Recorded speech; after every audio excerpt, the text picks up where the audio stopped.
Bonjour tout le monde, mon nom est Guy Plante. Je me présente à vous aujourd'hui sous mon chapeau de... Oui, mon chapeau. C'est ça, malheureusement, considérant le peu de budget que l'on a, on a dû sacrifier le chapeau. Chapeau de formateur, de conférencier ou de coach, appelez ça comme vous voulez, pour l'Institut PDG, sur les sujets du service à la clientèle et des ventes. Alors, un sujet qui me passionne énormément et pour lequel j'ai le privilège de donner de la formation et faire du coaching à l'occasion.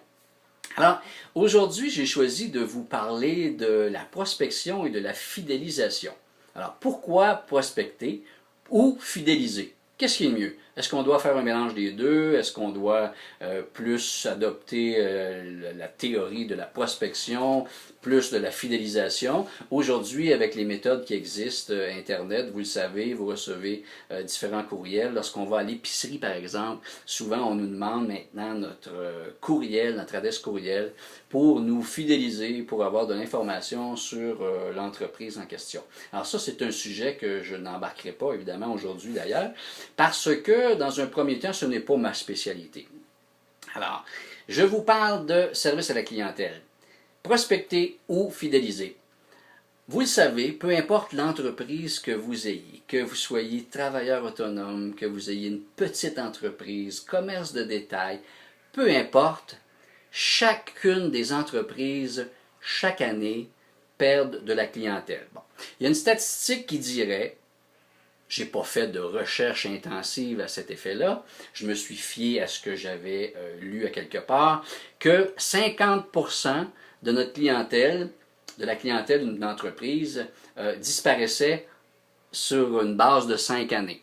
Alors, peu importe, ce que ce soit 40, 50 ou 60%, l'on sait que l'on perd une certaine clientèle au fil des années, et ce, pour différentes raisons.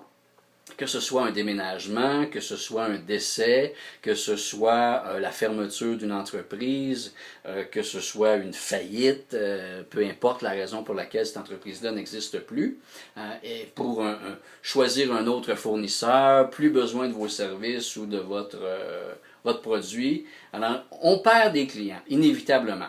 Alors, qu'est-ce qui est le mieux? Fidéliser, prospecter? Difficile d'établir. On va essayer de voir ce qu'il y en est exactement en rapport avec ça. Pour ce faire, j'ai décidé d'y aller au niveau du visuel. Permettez-moi une petite seconde, de prendre une petite canne comme ça ici, que je dirais que c'est votre banque de clientèle en fait. Vous débutez votre entreprise, évidemment, on a besoin de prospection pour être capable de réussir. Si l'on veut avoir des profits, bien, ça prend de la clientèle. Alors cette clientèle-là, on suppose que c'est ici, juste simplement de l'eau comme ça, et que je remplis. Et tranquillement, ma banque va monter. Alors, si on fait le travail nécessaire, la petite banque va monter. Oh, d'ailleurs, je fais remarquer, j'ai pris soin d'enlever les étiquettes. Comme je ne suis commandité par personne, j'ai enlevé les étiquettes. Mais si jamais il y a des commanditaires intéressés à commanditer mes capsules, gênez-vous pas, 819-769-0537. Ça me fera grandement plaisir d'accueillir votre généreuse donation. Alors, voici, on a notre clientèle. Et là, plus cette clientèle-là monte dans notre banque, malheureusement, ce qui arrive souvent au niveau des entreprises, on a tendance à les mettre un peu de côté. C'est-à-dire que là, on va cesser de prospecter parce qu'on juge qu'on a suffisamment de clientèle. Cependant, comme on vient de le mentionner, d'année en année, on perd de la clientèle. Et ça, pour différentes raisons. Mais ce qui est inquiétant, c'est que la principale raison serait au niveau de l'indifférence. Alors, plus de 60% des clients que l'on perdrait, ce serait par indifférence. On ne s'en occupe pas suffisamment. Alors, on perd cette clientèle-là. D'ailleurs, à cet effet-là, moi, je reste toujours surpris de voir des entreprises, des sommes d'argent qu'ils peuvent investir en publicité de toutes sortes pour que l'on téléphone à leur entreprise. Et ça vous est certainement déjà arrivé de téléphoner à une entreprise que vous avez vu une publicité ou peu importe qu'on vous a recommandé, et vous téléphonez à cette entreprise-là et vous avez l'impression de les déranger. Je suis convaincu que ça vous est déjà arrivé. J'ai beaucoup de difficultés à concevoir que l'on investisse tant d'argent et lorsque l'on a un appel, on est répondu de façon à donner l'impression qu'on les dérange. Ça, c'est un sujet qu'on pourra revenir un peu plus tard. Alors, ce qui me fait dire qu'au niveau de la fidélisation, c'est quand même assez important.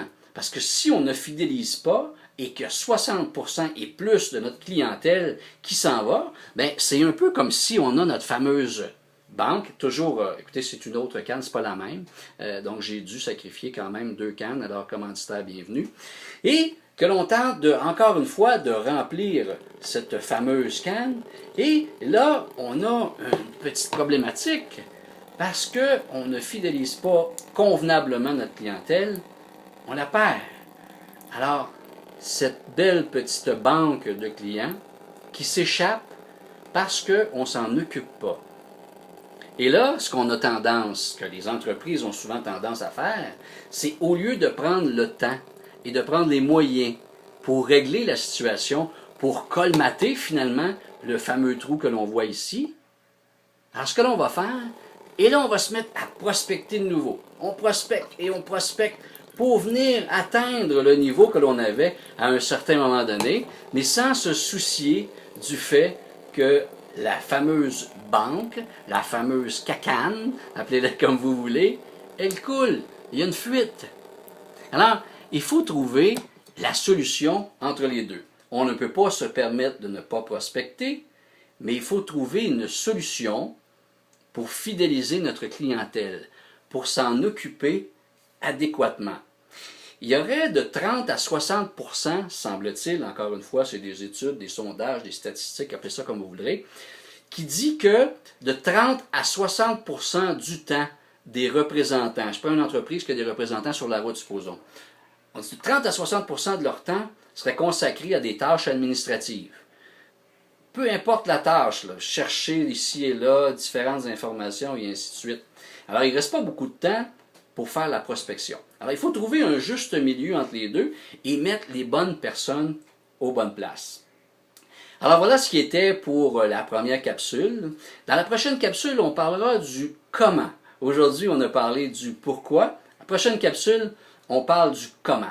Alors, que ce soit pour une demi-journée, une journée, une heure, une semaine, un mois ou une année, besoin de service au niveau du service à la clientèle, de la vente, et même des communications, l'Institut PDG est là pour vous y répondre. Alors, le téléphone 819-769-0537. Je vous donne rendez-vous à une prochaine capsule. Merci d'avoir été à l'écoute de celle-ci et à très bientôt.